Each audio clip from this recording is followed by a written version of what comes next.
Hello, everyone. It's Dr. Wanda Coleman here, empowering, educating, and equipping men and women for life and for service. Tonight, I wanted to come on here and do something a little different. We meet most mornings with Empowered by the Word, our morning devotional, and I wanted to get on here and do something for leaders. I am called to empower, educate, and equip men and women for life and for service. God has given me a ministry for women and a ministry for leadership, from one associate to another. This ministry was birthed out of the fact that I served as an associate minister for many years and saw a need that ministers, associate clergy need to be equipped to lift up the arms of their pastor or senior leader. And I've also been blessed to work in the workplace for many years on the marketplace. And I see that there's some differences, of course, from working in ministry or in a church setting versus working in the marketplace, but there are a lot of similarities. So I wanted to get on here tonight and talk about 10 things that pastors need from associate clergy or lead and their leadership. And I'm hoping that if it's something that you can glean from this to take back into your to your church setting or to your ministry setting or even to your marketplace setting, I pray that this is helpful to you. Hello, Martha. Hey, Mama Martha. I wanted to get on here. So number one, 10 things that pastors need from associate clergy and or leadership. They need commitment. And I see that across the board in ministry and in the marketplace. Commitment is needed. A dedication to a cause to help move forth the business, to help move forth the vision. A lot of people are called, but not many are committed. So are you committed? Do you have commitment in your area of expertise or in your area of ministry? So commitment is needed. Number two, clarity of call.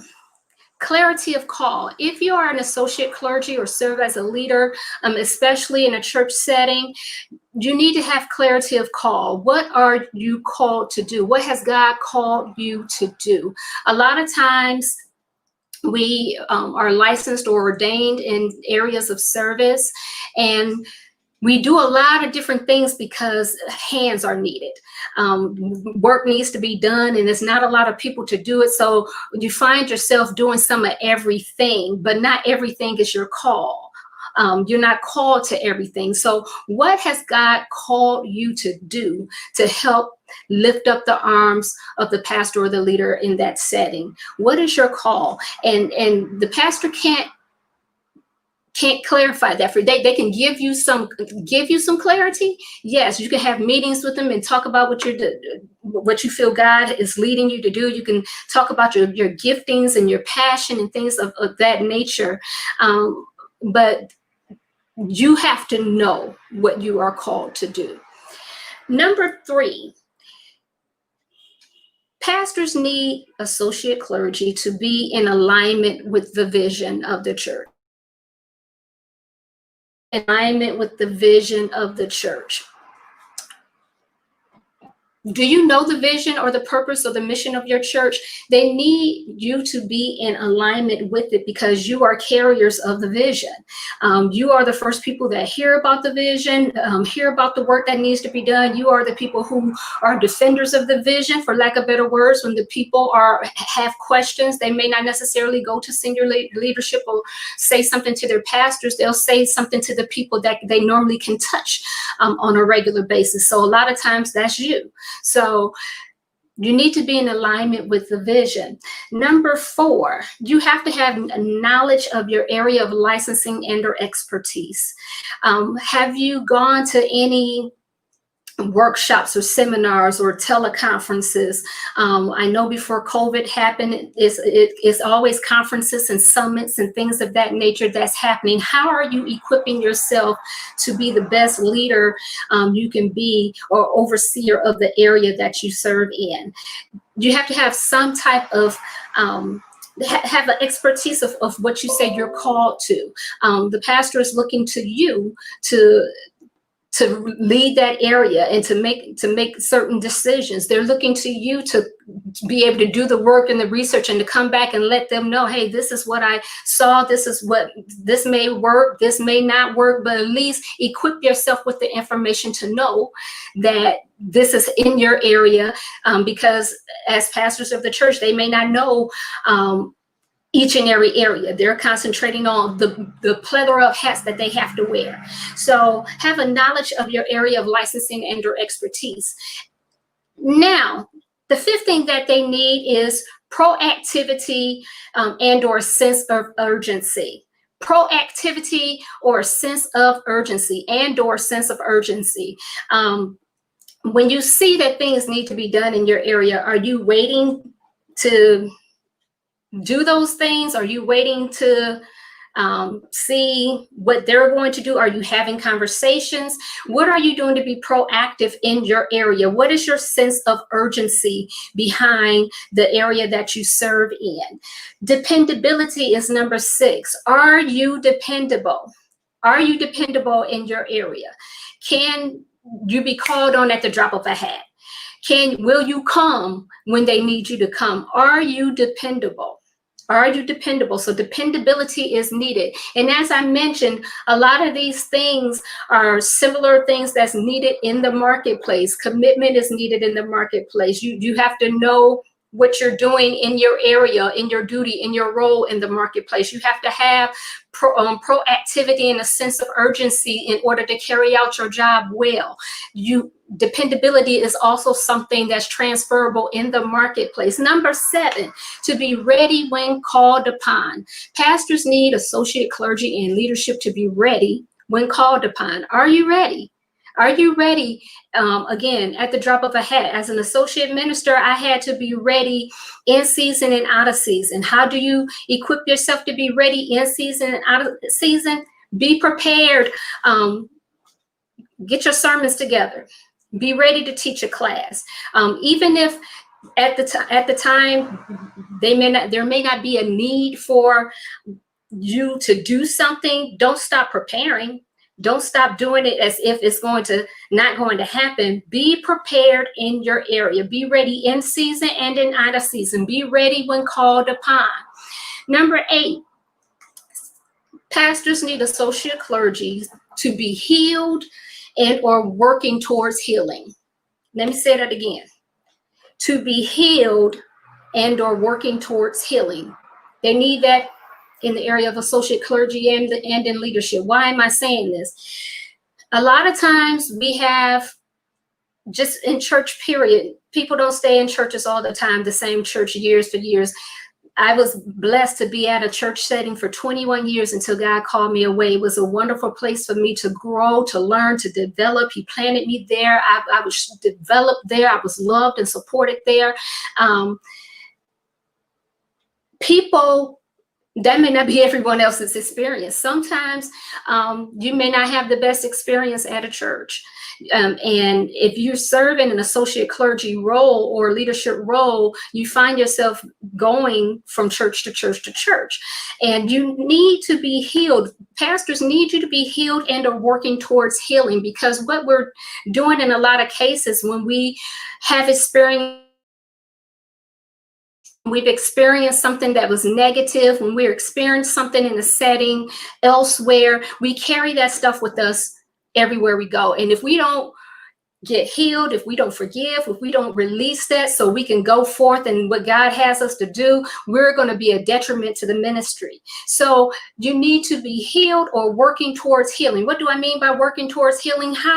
Who are you talking to? Are you talking to a therapist or a counselor if it's something deep rooted? Or are you seeking to get forgiveness in an area? Or have you forgiven someone who has done something to you? Have you had a discussion about it? Have you done your work to let it go and to release it? If you've done all that you can do in a situation, then you can move on in peace. But what we don't want to do is bring that stuff with us. And what we normally do when we do experience some type of church hurt, we deduce our entire experience to a moment. The moment was very unpleasant. The moment hurt. It brought us pain, but the moment was not our whole experience. And we need to look at the whole thing. Yeah, we experienced pain. We experienced hurt. We experienced things that we did not like in that moment. But when you look back over your life and you look back over your whole experience, you have to take the good and the bad. Great things may have happened in that ministry setting. So don't deduce a moment to your entire experience. Seek to be healed. Get healed. Work towards healing so that you can just be a help in the ministry. So you can be a help in the ministry. Number 9, pastors need associate clergy to respect their leadership.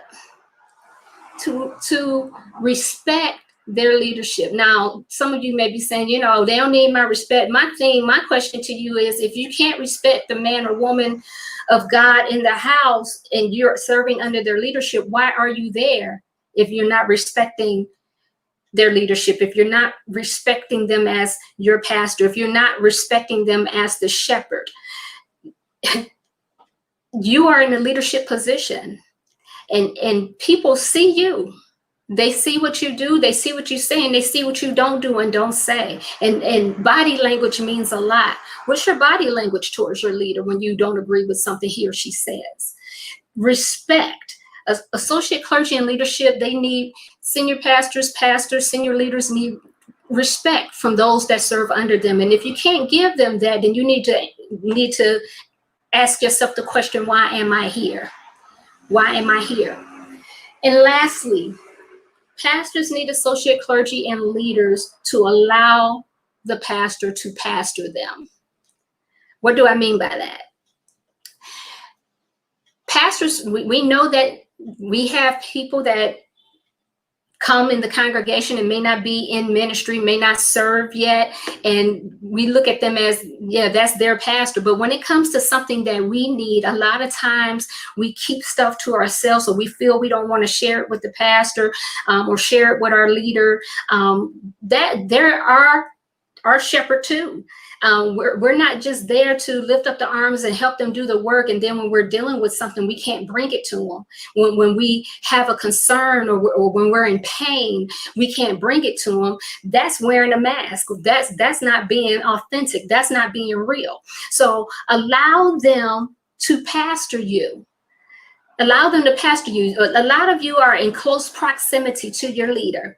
And that's a blessing, because a lot of people can't say that. A lot of leaders can't say they're in close proximity to their shepherd or their pastor. If you are in close proximity and you have a pastor that you can touch, you have a pastor that if they put it out there, hey, I'm here for you. If you need something, let me know. Take them up on that. Take them up on that. I'm not saying you have to run to them with every little thing, but there are some things that we deal with in leadership sometimes that we can't tell everyone. And the pastor is supposed to be a safe space for us, a safe place. Now, if your pastor is not a safe space or a safe place, again, you have to question, why are you doing what you're doing there? You have to question your motives if you don't feel that you can share this and it will be kept in confidence. But if it's none of those problems, if you know that your pastor is on the up and up and can keep a confidence, trust in God and trust in the woman or the man of God that he has put before you to not only lift up their arms, but allow them to help you. Allow them to help you in your time of need. Don't be too prideful to say when you can't do something or something is overwhelming. A lot of times associate clergies and leaders don't like to say when we are overwhelmed with too much, because in our minds we begin to think, well, if I say something, then I won't be used again. And that's a lie from the enemy. That's a lie. There are times when we may need to take a break. We may need to take a rest. We may need to sit down. We don't want to get to a place where ministry is becoming too overwhelming for us.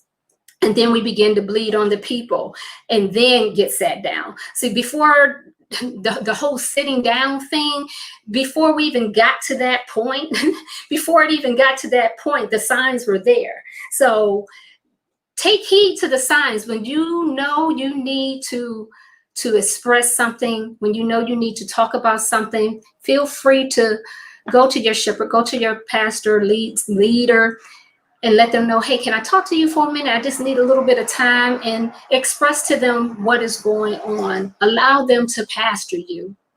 I pray that this has been something that has been helpful to you. I'm praying that you were able to glean something from these 10 steps tonight.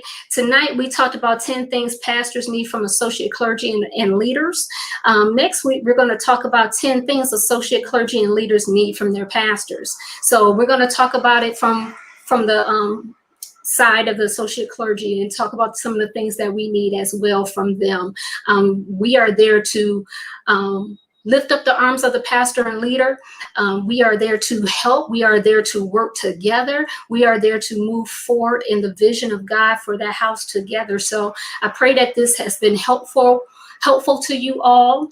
Until we meet again, have a blessed day and be a blessing.